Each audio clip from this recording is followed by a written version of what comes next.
Make sure to hit that subscribe button before we start, because this story will make you see marriages in a whole new light. You think you know the rules of your marriage, don't you? Those quiet, unspoken agreements. The invisible fences you build over years. You think you know where the line is. At least you think you do.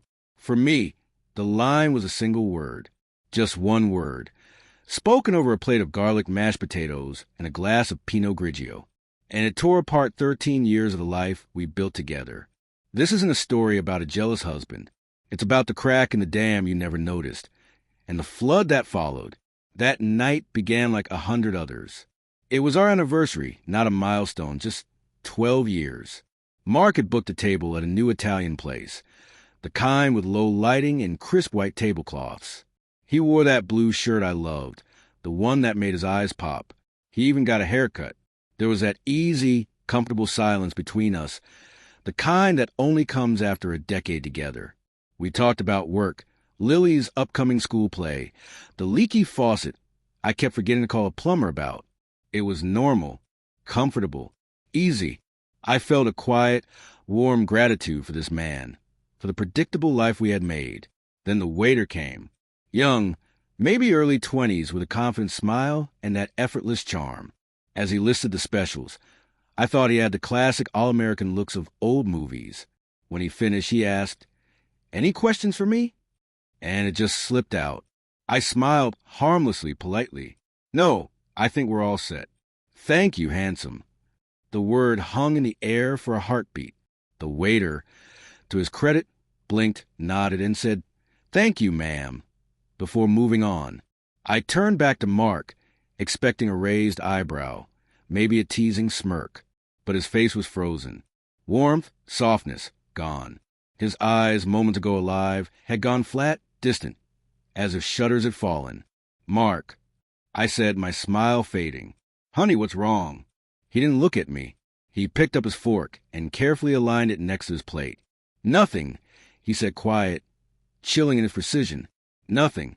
The rest of the meal passed in near silence.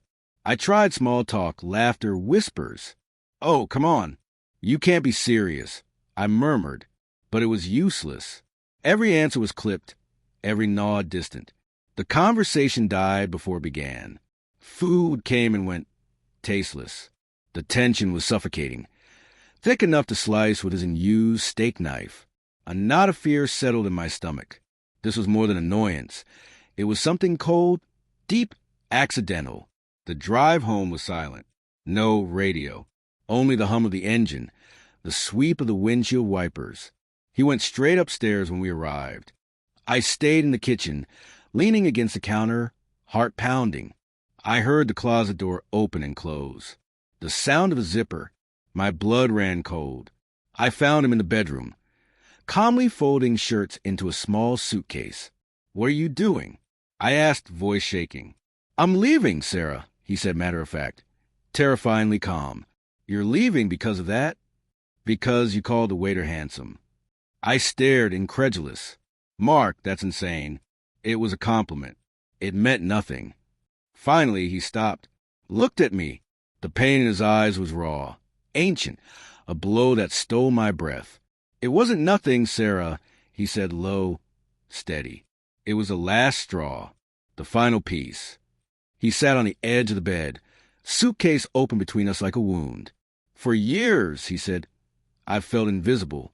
Tonight, I got a haircut for you, wore this shirt for you, and you didn't notice. Not once. But a stranger smiles at you and you call him handsome."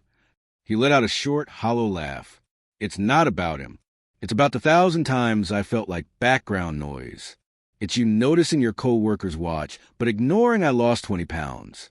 It's you laughing at your sister, but never at my jokes anymore. That word tonight, it was proof.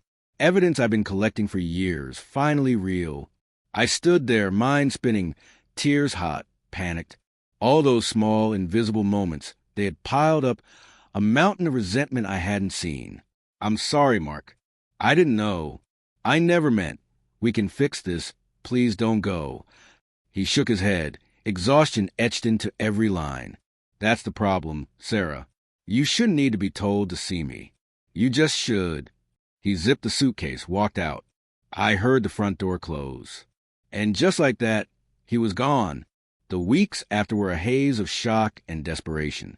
Calls, texts begging. Short, distant replies. He stayed with his brother. I met a lawyer, hands shaking, signing papers. Friends and family were stunned. Over a word? But it wasn't the word. It was a canyon beneath us, one I hadn't noticed. It's been a year. Divorce finalized. Some days, the guilt still crushes my chest. I replay that night. The waiter's smile. Mark's blank face. The suitcase. I see now the other moments, too. The times I was distracted, too busy, too comfortable to truly see him. I thought our marriage was a fortress. It was eroded, grain by grain, by my own neglect. He wasn't jealous. He was starving. And I never realized I'd stopped saving him a place at the table. So if you're in a long-term relationship, really look at your partner tonight. Notice the little things. Sometimes the end doesn't come with a fight or betrayal or shouting. Sometimes it comes with a single, casual word in a crowded restaurant. A word that confirms a silent, heartbreaking truth they've carried alone for years. Don't let your handsome be the last word.